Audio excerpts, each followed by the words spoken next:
CM చంద్రబాబుకి పాలన చేతకాక హామీలు అమల్లో తన వైఫల్యాలను కప్పిపుచ్చుకునేందుకు రాజకీయ కక్ష సాధింపు చర్యలకు పాల్పడుతున్నారని ఎమ్మెల్సీ వరదు కళ్యాణి మండిపడ్డారు. విశాఖలో మీడియాకు విడుదల చేసిన వీడియోలో ఆమె మాట్లాడుతూ రాష్ట్రాల నియంత పాలన సాగుతోందని ధ్వజమెత్తారు. మాజీ ఐఏఎస్ అధికారైన ధనుంజయ రెడ్డి గారిని, ఓఎస్డీ కృష్ణమోహన్ రెడ్డి గారిని అరెస్ట్ చేయడం చాలా దారుణం, చాలా దుర్మార్గకరమైన చర్య. దీన్ని మేము తీవ్రంగా ఖండిస్తూ ఉన్నాము. రెడ్ బుక్ రాజ్యాంగం అమలులో భాగంగా రాజకీయ కక్ష సాధింపు చర్యల్లో భాగంగా గత ప్రభుత్వంలో పనిచేసిన అధికారుల్ని ఈ విధంగా అరెస్ట్ చేయడం ఎంతవరకు సమంజసం? ప్రజలందరూ దీన్ని గమనిస్తూ ఉన్నారు. ఈ కూటమి ప్రభుత్వం అధికారంలోకి వచ్చాక మనం చూసాం, ఎన్నికల టైంలో ఎన్నో హామీలు ఇచ్చారు. ఏ ఒక్క హామీని కూడా అమలు చేయని పరిస్థితి మనం చూస్తూ ఉన్నాము. దాంతో ప్రజల్లో తీవ్రమైన వ్యతిరేకత ఈ ప్రభుత్వం మీద వచ్చింది. ఈ రోజు తీసుకుంటే మహిళలు, రైతులు, వ్యాపారులు, అలాగే ఉద్యోగులు అందరూ కూడా ఈ ప్రభుత్వం తాలూకా హామీలు నెరవేర్చని పరిస్థితి చూసి ఈ ప్రభుత్వాన్ని తిట్టుకుంటూ ఉండే పరిస్థితి, ఈ ప్రభుత్వం మీద తీవ్రమైన వ్యతిరేకత చూపించే పరిస్థితి మనం చూస్తూ ఉన్నాము. సో ఈ వ్యతిరేకతని, ఈ పాలనా వైఫల్యాన్ని కప్పిపుచ్చుకోవడానికి ఇలాంటి డైవర్షన్ పాలిటిక్స్ చేస్తూ ఇంత దుర్మార్గంగా లేని మద్యం స్కామ్ ని వీళ్ళు తీసుకొచ్చి అందులో భాగంగా రాజకీయ నాయకుల్ని, అధికారుల్ని ఇలా దుర్మార్గంగా అరెస్ట్ చేయడం ఎంతవరకు సమంజసం? అసలు మనం ప్రజాస్వామ్య దేశంలో ఉన్నామా, రాక్షస రాజ్యంలో ఉన్నామా అర్థం కాని పరిస్థితి ఈ రోజుల్లో కనిపిస్తూ ఉంది. అసలు మద్యం అమ్మకాలు తగ్గితే స్కామా, మద్యం అమ్మకాలు పెరిగితే స్కామా? గవర్నమెంట్ మద్యం అమ్మితే స్కామ్ అవుతుందా? ప్రైవేట్ వ్యక్తుల చేతికి మద్యం అమ్మకాలు అప్పజెప్తే స్కామ్ అవుతుందా? ఈ మాత్రం కామన్ సెన్స్ కూడా ఈ ప్రభుత్వానికి లేకుండా ఈ విధంగా దుర్మార్గంగా అరెస్టుల పర్వం కొనసాగిస్తూ ఉండే పరిస్థితి, కక్ష సాధింపు చర్యలు చేస్తూ ఉండే పరిస్థితి మనం చూస్తూ ఉన్నాం.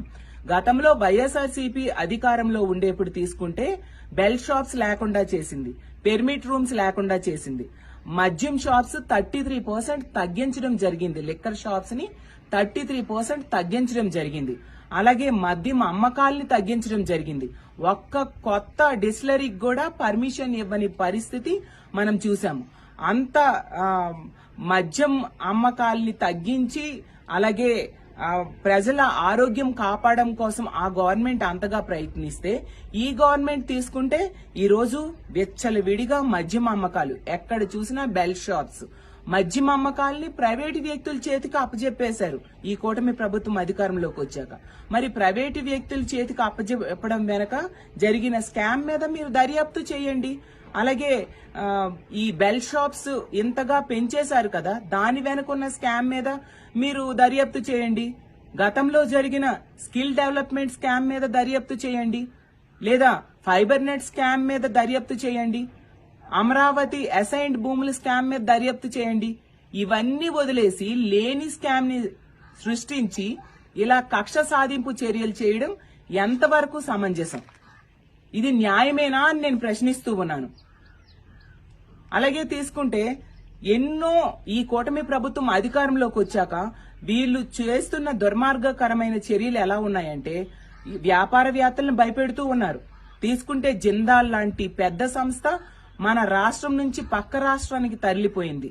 అలాగే కూటమి ప్రభుత్వం చేసే అరెస్టులు కుట్రలో భాగమేనని వైసీపీ నేత శివప్రసాద్ రెడ్డి అన్నారు. శనివారం ఆయన విద్యార్థులు మాట్లాడుతూ ధనుంజయ రెడ్డి, కృష్ణమోహన్ రెడ్డిలను అరెస్టు చేయడం చాలా దారుణమన్నారు. మద్యం పాలసీతో ధనుంజయకు, కృష్ణమోహన్ రెడ్డికి సంబంధమే లేదన్నారు.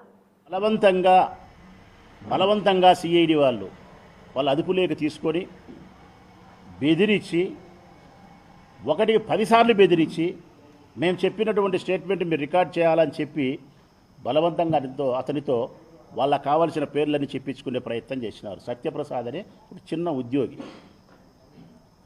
అసలు అవుట్ సోర్సింగ్ విధానంలో పనిచేసే అనూష అనే ఒక అమ్మాయి డిటిపి ఆపరేటర్. ఆమెతో వాళ్ళకు కావాల్సిన స్టేట్మెంట్ ఇప్పించుకునే ప్రయత్నం చేసి బెదిరించి ఎవరెవరి పేర్లు చెప్పాలో వాళ్ళ పేర్లు చెప్పించుకొని ఆ తర్వాత ఇన్వెస్టిగేషన్ అనేది ప్రారంభించి తలా తోక తొండం లేకుండా, సరైనటువంటి సాక్ష్యం ఆధారం లేకుండా నిర్ణయం చేసే అధికారం లేని వ్యక్తులను సైతం, ప్రత్యక్షంగా అవినీతిలో పాలు పంచుకోని అధికారులను సైతం ముద్దాయిలు చేసి ఈరోజు జైలు పంపిస్తున్నారు. ఇది ఎంత కక్ష సాధింపు చర్య! మొన్న ఏమో ఐపీఎస్లు పంపించినారు, ఇప్పుడేమో ఐఏఎస్లు పంపించినారు. ఈ విధంగా ప్రభుత్వాలు మారిన వెంటనే ఐఏఎస్లను, ఐపీఎస్లను, ఓఎస్డీలను అవినీతి ఆరోపణల్లో నెలల తరబడి రిమాండ్లకు, జైళ్లకు పంపించి మానసికంగా, శారీరకంగా హింసిస్తే ఇంకా రాబోయే భవిష్యత్ కాలంలో ఈ రాష్ట్రంలో ఎవరైనా ఐపీఎస్లు, ఐఏఎస్లు పని చేస్తారా అని అడుగుతా ఉన్నా.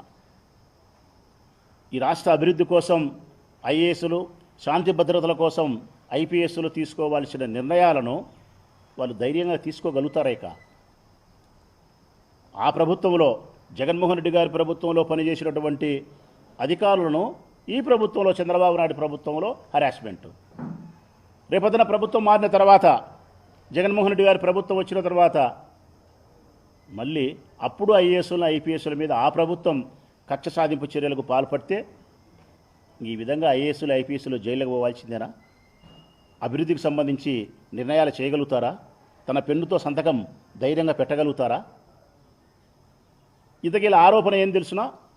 ఈ 3,200 కోట్ల రూపాయలు కమిషన్ రూపంలో మీరు దండుకున్నారు అని చెప్పి వాళ్ళు చేసే ఆరోపణ, సాక్ష్యం ఆధారం లేకుండా చేసిన ఆరోపణ ఏంటంటే, కొన్ని బ్రాండ్లు మాత్రమే మీరు అమ్మినారు ఈ రాష్ట్రంలో.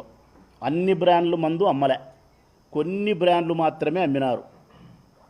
మీకు నచ్చిన, మీకు కమిషన్ల రూపంలో ఎక్కువ డబ్బులు ఇచ్చిన వారి యొక్క డిస్టిలరీస్ నుంచి, ఫ్యాక్టరీల నుంచి వారు తయారు చేసిన మద్యాన్ని మాత్రమే మీరు ప్రజలకు అందుబాటులోకి తెచ్చినారు. మిగతా బ్రాండ్లు అమ్మలేదు. కాబట్టి కమిషన్ రూపంలో మీరు దండుకున్నారు అని చెప్పి వాళ్ళు చేసే అభియోగం. అసలు ఇది ఎట్లుందంటే ప్రజలారా, నాకు ఆశ్చర్యం కలిగించే అంశము. ఉదాహరణకు ఆంధ్రప్రదేశ్ గృహ నిర్మాణ శాఖ ఉంది, పేదవాళ్ళకి ఇల్లు కట్టిస్తుంది, ప్రభుత్వమే కట్టిస్తుంది. సిమెంట్ కొనుగోలు చేయాలా? పెన్నా సిమెంటో లేకుంటే ఇంకొక సిమెంటో ఏదో ఒక సిమెంట్ కొంటారు వాళ్ళు. ఈ ప్రభుత్వం పోతుంది, రేపొద్దున వేరే ప్రభుత్వం వస్తుంది. ఇన్ని లక్షల ఇల్లు కట్టడానికి ఈ పెన్నా సిమెంటే ఎందుకు కొనుగోలు చేసినావు? మిగతా సిమెంట్ ఎందుకు కొనుగోలు చేయలేవు? నువ్వు ఇంతో కమిషన్ తీసుకున్నావు కాబట్టి నువ్వు అవినీతి చేసినావని చెప్పి నీ మీద కేసు పెట్టి జైలు పంపిస్తామని చెప్పి సంబంధించిన అధికారులు జైలు పంపిస్తే ఇది అభివృద్ధి జరుగుతుందే? అభివృద్ధి జరుగుతుందే? ఎందుకు కొన్నావు ఆ సిమెంట్ అంటే 1,16 కారణాలు ఆ ఇంజనీర్కు ఉంటాయి. రేటుకు సంబంధించి 10 రూపాయలు ప్రభుత్వానికి మేలు జరుగుతుంది అనుకుంటుంది, నాణ్యత కలిగిన సిమెంట్ అనుకుంటాడు, లేకుంటే మరొకటి అనుకుంటాడు. ఆ మాత్రం గృహ నిర్మాణాన్ని చేపట్టేప్పుడు ఏ సిమెంట్ వాడాలనే స్వేచ్ఛ, స్వతంత్రత, మంచి నిర్ణయం తీసుకునే అధికారం ఉద్యోగస్తునికి లేకపోతే. విజయవాడ నగరంలో వేలాది మందితో భారీ తిరంగ ర్యాలీ నిర్వహించారు. ఆపరేషన్ సింధూర్ విజయవంతమైన సందర్భంగా ర్యాలీ సాగింది. ఈ ర్యాలీలో ఏపీ ముఖ్యమంత్రి చంద్రబాబు, ఉప ముఖ్యమంత్రి పవన్ కళ్యాణ్, బీజేపీ అధ్యక్షురాలు పురంధేశ్వరి, రాష్ట్ర మంత్రులు, ఉన్నతాధికారులు, ఎంపీలు, ఎమ్మెల్యేలు పాల్గొన్నారు.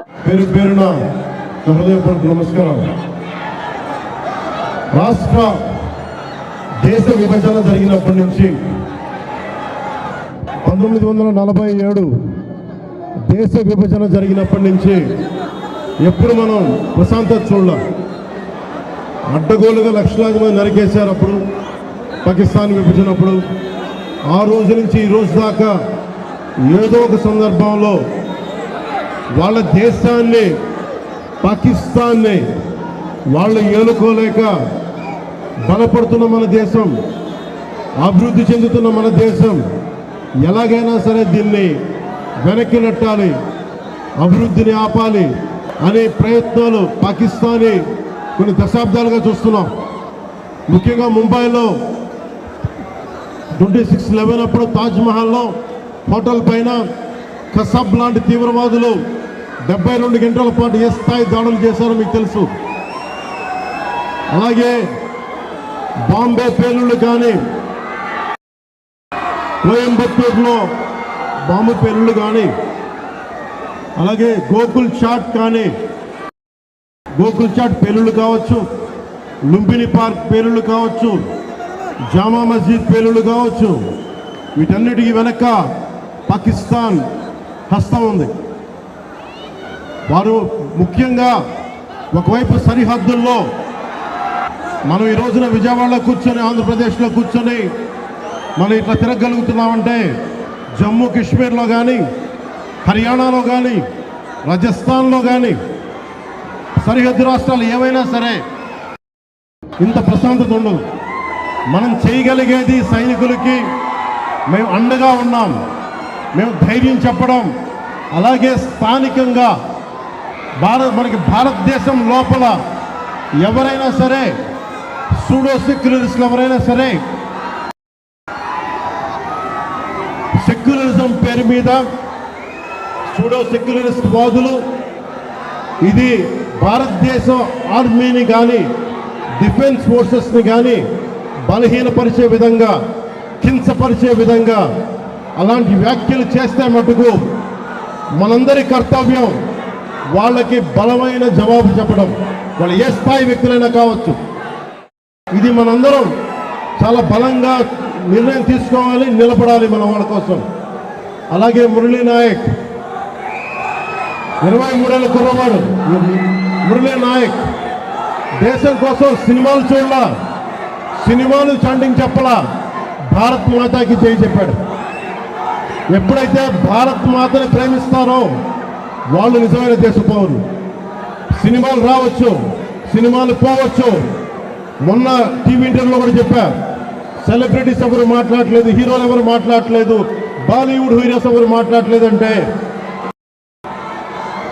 వాళ్ళెవరు కూడా దేశాన్ని నడిపే వ్యక్తులు కాదు. They are mere entertainers, they are good performers. అంతకు మించి సెలబ్రిటీస్ గురించి దేశభక్తిని ఆశించకండి. దేశభక్తి ఇక్కడ ఉంది. ఒక మురళీ నాయక్ లాంటి వాడు 23 ఏళ్ళ కుర్రవాడు పోతే సైనికుడిగా పోవాలి, దేశాన్ని కాపాడుతూ పోవాలి. అలాంటి మురళికి మనం ఏం చెప్పగలం? తల్లిదండ్రులకి ఏం చెప్పగలం? ఒకటి దేశం కోసం ప్రాణాలు ఒడ్డేసి వెళ్ళిపోయిన మురళీ నాయక్ ఆత్మకి శాంతి కలగాలని కోరుకుంటూ నిరంతరం మన గౌరవ ప్రధాని శ్రీ నరేంద్ర మోదీ గారికి ఎల్లప్పుడూ వెన్నంటే ఉంటాం, అండగా ఉంటాం అని తెలియజేసుకుంటూ, పాకిస్తాన్కి మనందరం మన భాషల్లో అన్నిట్లో కూడా ఒకటే చెప్పాలి, మీరు మా దేశం లోపలికి వచ్చి కొడితే మేము మీ ఇళ్లలోకి దూరొచ్చి కొడతాం. అదే సమాధానం వాళ్ళకి. ఎంతకాలం పరాక్రమాన్ని కీర్తిస్తూ 175 నియోజకవర్గాల్లో 16, 17, 18 తేదీల్లో తిరంగా యాత్ర పేరుతో ఒక పెద్ద కార్యక్రమానికి ప్రజలే శ్రీకారం చుట్టారు. ఈరోజు ఇక్కడ ఎన్డీఏ నాయకులుగానే మేమందరం నిమిత్త మాత్రం ఇది ప్రజా ఉద్యమం అని చెప్పి కూడా నేను మీకు తెలియజేస్తున్నాను. అందులో భాగంగా విజయవాడలో తిరంగా ర్యాలీ మనం అందరం నిర్వహించుకున్నాం. ఉగ్రవాదంపై పోరులో మన రక్షణ దళాల పోరాటానికి సూపర్ 6 హామీలను అమలు చేయలేక చంద్రబాబు ఇలా డైవర్షన్ పాలిటిక్స్ చేస్తున్నారు. రెడ్ బుక్ రాజ్యాంగంలో వైఎస్ఆర్సీపీ నేతలనే కాదు, ధనంజయ రెడ్డి, కృష్ణమోహన్ రెడ్డి లాంటి అధికారులను సైతం వేధించడం అత్యంత జుగుత్సాకరం అని వైఎస్ఆర్సీపీ నేత భూమన కరుణాకర్ రెడ్డి అన్నారు. రాష్ట్రంలో చంద్రబాబు నాయుడు గారి నేతృత్వంలో ఉన్నటువంటి ప్రభుత్వం ఎంత రాక్షసంగా వ్యవహరిస్తోంది, ఎంత అప్రజాస్వామికంగా పరిపాలిస్తోంది, వైఎస్ఆర్ కాంగ్రెస్ పార్టీని సమూలంగా నాశనం చేయాలన్నటువంటి సంకల్పంతో జగన్మోహన్ రెడ్డి గారి నాయకత్వాన్ని పూర్తిగా నిర్వీర్యం చేయాలని ప్రతిజ్ఞ చేస్తూ ప్రతిరోజు వాళ్ళ అధికారంలోకి వచ్చినప్పటి నుంచి వైఎస్ఆర్ కాంగ్రెస్ పార్టీ మీద కక్షబూని నిరంతరము మారణ హోమం జరిపిస్తున్న సంగతి అందరికీ కూడా తెలిసిందే. జగన్మోహన్ రెడ్డి గారిని బలహీనపరచటం ద్వారానే మనం అధికారంలో కొనసాగగలము అనేటువంటి ఒక ఆలోచనతోటి వాళ్ళ అధికారంలోకి వచ్చినప్పటి నుంచి వైఎస్ఆర్ కాంగ్రెస్ పార్టీ శ్రేణుల మీద అనేక రకాలైనటువంటి దాడులు, దౌర్జన్యాలు చేయటమే కాకుండా ఆ ప్రభుత్వంలో పనిచేసినటువంటి మంత్రులతో సహా, శాసనసభ్యులతో సహా, నాయకులు, కార్యకర్తలతో సహా అందరినీ కూడా వేధింపులకు గురి చేయటమే కాకుండా చివరకు ఐఏఎస్ ఐపీఎస్ అధికారులను కూడా వదలకుండా జగన్మోహన్ రెడ్డి గారితో వీళ్ళంతా కూడా అతి ముఖ్యంగా వ్యవహరించినారు అన్నటువంటి కారణం మోపి వాళ్ళనందరినీ కూడా తప్పుడు కేసులు బనాయించి జైళ్లలోకి వేయటం మనం చూస్తున్నాం. ఇదంతా కూడా తను ప్రజలకు ఇచ్చినటువంటి హామీలను నెరవేర్చలేకపోవటం మూలంగా నెరవేర్చేటువంటి ఉద్దేశం కూడా తనకు లేకపోవటము, సూపర్ 6 అన్నటువంటి పేరుతో హామీలు ఇచ్చి అధికారంలోకి వచ్చినటువంటి చంద్రబాబు నాయుడు గారు, పవన్ కళ్యాణ్ గారు దాదాపు సంవత్సరమైనా కూడా వాళ్ళు పాలనలోకి వచ్చి ఇప్పటి వరకు ఒక్క ప్రజామోదమైనటువంటి కార్యక్రమాన్ని తీసుకోకుండా ప్రజలకు ఇచ్చినటువంటి వాగ్దానాల్ని ఒక్కదాన్ని కూడా సంపూర్ణంగా నెరవేర్చకుండా నిరంతరము డైవర్షన్ పాలిటిక్స్ చేస్తూ ఈ రకంగా ప్రతి నెల అనేక మంది వైఎస్ఆర్ కాంగ్రెస్ పార్టీ శ్రేణుల్ని, అధికారుల్ని జైళ్లలోకి పంపే కార్యక్రమాన్ని మనం చూస్తున్నాం. దీనికి పరాకాష్ఠగా నిన్న మద్యం కుంభకోణం అనేటువంటి పేరుతో చంద్రబాబు నాయుడు గారి ప్రభుత్వం సీనియర్ ఐఏఎస్ అధికారి అయినటువంటి ధనంజయ రెడ్డి గారిని, అలాగే కృష్ణమోహన్ రెడ్డి గారిని అరెస్టు చేయటం ఒక పరాకాష్ఠ. వాళ్ళిద్దరికీ కూడా ప్రభుత్వంలో చాలా మంచి పేరు ఉన్నటువంటి వ్యక్తులుగా వాళ్ళు పేరుగాంచినటువంటి వాళ్ళు. ధనంజయ రెడ్డి చాలా నిజాయితీ పరుడైనటువంటి ఆఫీసర్ అని, కృష్ణమోహన్ రెడ్డి గారు పనిచేసిన కాలమంతా కూడా చాలా నిబద్ధతతోటి పనిచేసినటువంటి ఆఫీసర్ అని వీళ్ళకందరికీ కూడా చాలా మంచి పేర్లు ఉన్నాయి.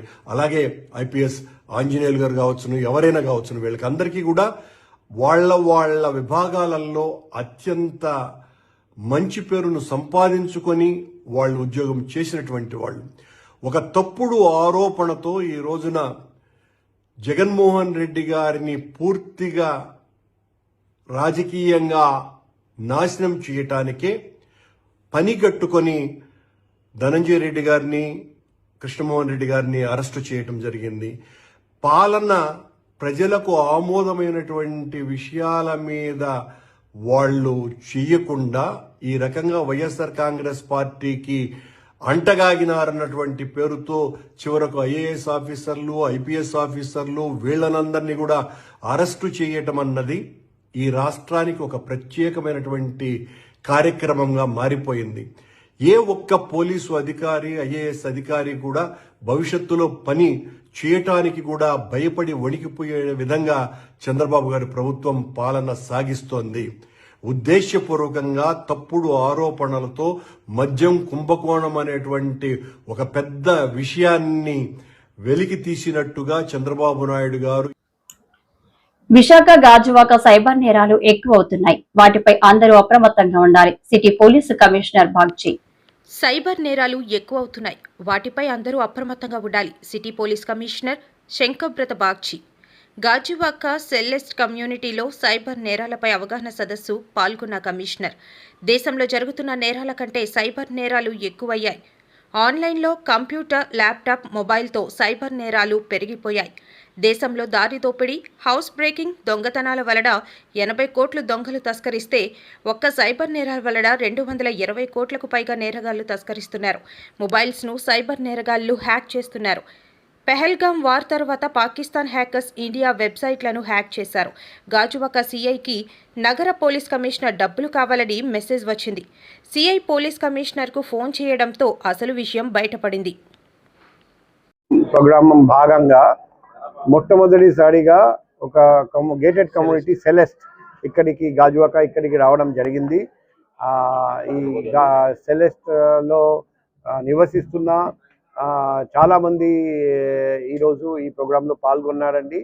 ఈరోజు సైబర్ నేరాల మీద ఒక అవగాహన కార్యక్రమం చేపట్టడం జరిగింది.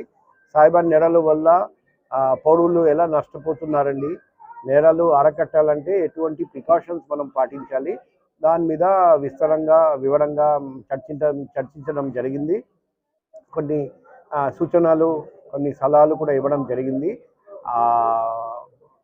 గాజువాక సెలెస్ట్ లో నివసిస్తున్న అందరూ ఈ సూచనలు, సలహాలు కుటుంబ సభ్యులందరికీ, స్నేహితులందరికీ, తెలిసిన వాళ్ళందరికీ తెలియజేస్తారని నేను ఆశిస్తున్నా.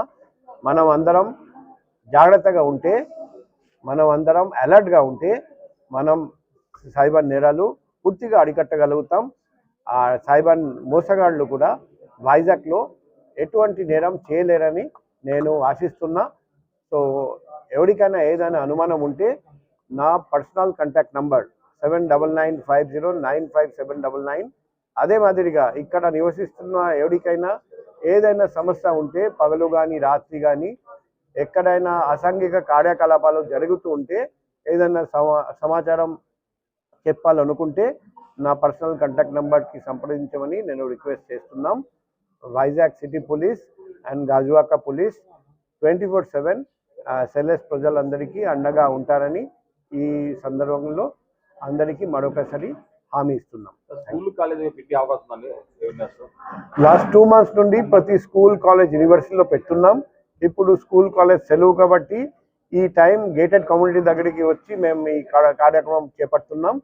మళ్ళీ నెక్స్ట్ మంత్ నుండి స్కూల్ కాలేజ్ ఓపెన్. గాజువాక ఆయకట్టుకున్న కాంతారా వేషధారణ కళాకారులను అభినందించిన భాజపా కన్వీనర్ కర్నంరెడ్డి నరసింగరావు. పాత కర్ణవానిపాలెం ఆరాధ్య దేవత దుర్గామాంబ పైడిమాంబ జాతర వేడుకలు అంబరాన్నంటాయి. గ్రామ రామాలయం వద్ద సాంస్కృతిక కార్యక్రమాలను నియోజకవర్గ భాజపా కన్వీనర్ కన్నంరెడ్డి నరసింగరావు ప్రారంభించారు.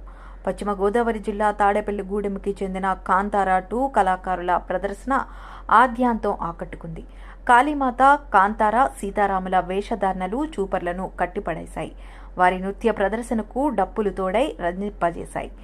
పండగలనేవి మన సంస్కృతి సాంప్రదాయాలను తెలియజెప్పడమే కాకుండా భావితరాలకు మంచి సందేశాన్ని ఇస్తాయన్నారు. అమ్మవారి కృపా కటాక్షాలు అందరిపైన ఉండాలని పూజలు నిర్వహించినట్లు తెలిపారు. ఈ కార్యక్రమంలో గ్రామస్తులు సిరసపల్లి అప్పారావు, నాయకులు గుంటూరు శక్కర్రావు, బోండా ఎల్లాజీ, నాగేశ్వరరావు తదితరులు పాల్గొన్నారు.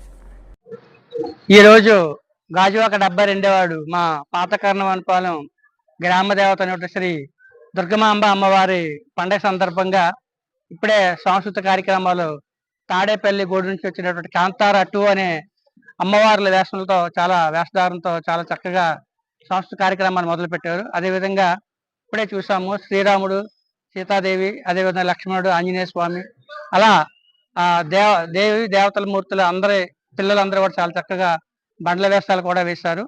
ఇప్పుడు ఇక్కడ రామాలయం దగ్గర నుంచి ఈ యొక్క కార్యక్రమం మొదలై దుర్గాదేవి ఆలయం ఊరి చివరిన సుందరకోనలకి పాతకర్ణ మధ్యలో ఉంది.